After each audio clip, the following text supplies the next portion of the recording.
The Greentail Mouse by Lionni.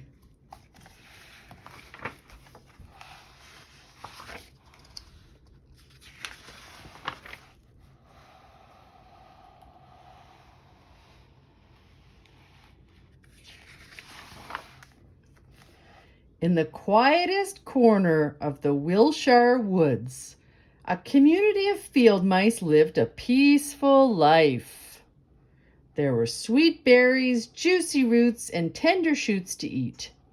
The winter days were mild, and during the long summer a cool breeze played softly in the grass. No fox or snake ever discovered the hideout where the little friends had a fine time, day after day.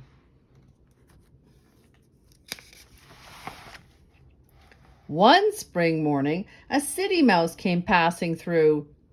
"Tell us all about the city," the field mice asked him. "Most of the time it's sad and dangerous," he answered, "but there is one wonderful day." "When?" asked the mice. "Mardi Gras," said the city mouse with an air of mystery and importance. "That's French for Fat Tuesday.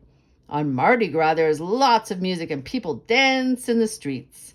And he told them about parades, confetti, streamers, horns that make funny noises, and masks.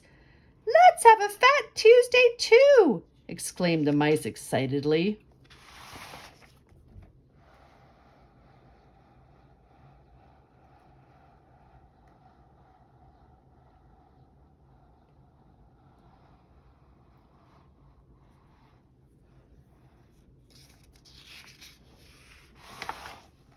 That very afternoon, they met at the Big Pebble. They all agreed that it would be nice to have a Mardi Gras. "We'll decorate the bushes, and we'll have a parade and a ball, and at midnight we'll put on masks." They worked and worked. They cut leaves into ribbons, which they hung from the low branches of trees and bushes. They gathered straw and lichens and petals and made masks of ferocious animals with glittering teeth and fierce eyes.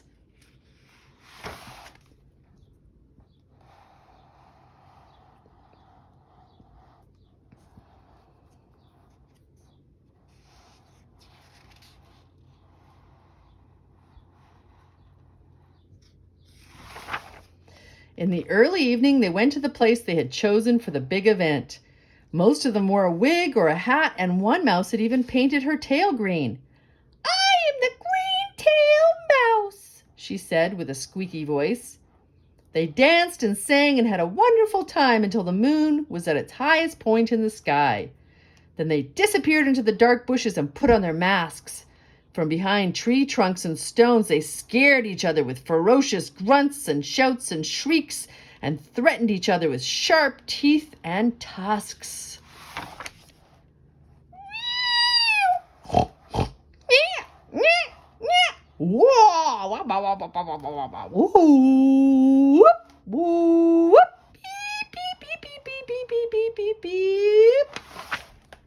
Little by little, they forgot that they were sweet, harmless mice.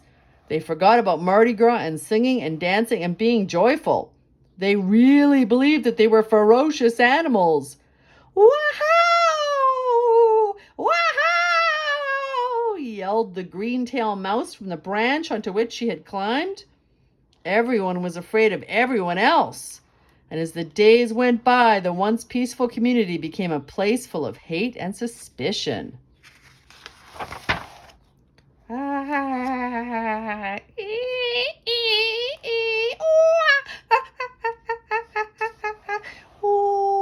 yeah, oh yeah, yeah.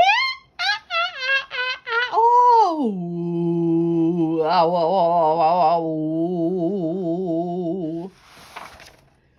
One morning they saw a strange and frightening sight. A mouse as tall as the elephant. A giant mouse. At first they thought that it was a mouse masked as a mouse, but when they realized that it wore no mask at all, they were very frightened and ran as fast as they could. The mouse ran after them, and since he did not have the weight of a mask to carry, he easily overtook them.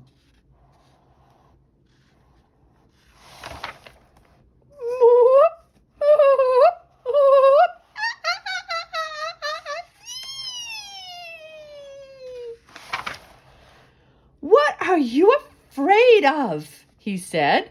"Have you forgotten what a real mouse is like?" "But you're the tallest mouse in the world, a giant mouse," the others said, still out of breath. The mouse laughed.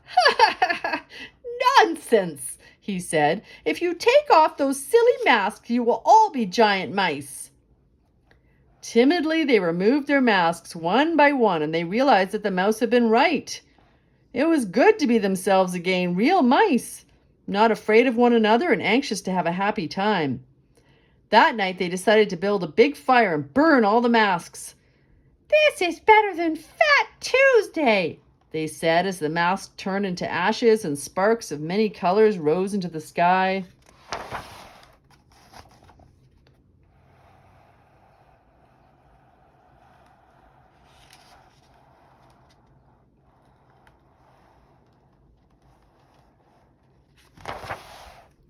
By the time the fire had died out, no one would ever have suspected what had happened, for everything was the way it had been before, except for the Greentail mouse. She just couldn't get her tail clean. She tried the rain and the water in the stream. She scratched and nibbled. She finally gave up. And when someone asked her why she had a green tail, she would shrug her shoulders and simply say, "I was a Greentail mouse at Mardi Gras." "What is Mardi Gras?" the other would ask.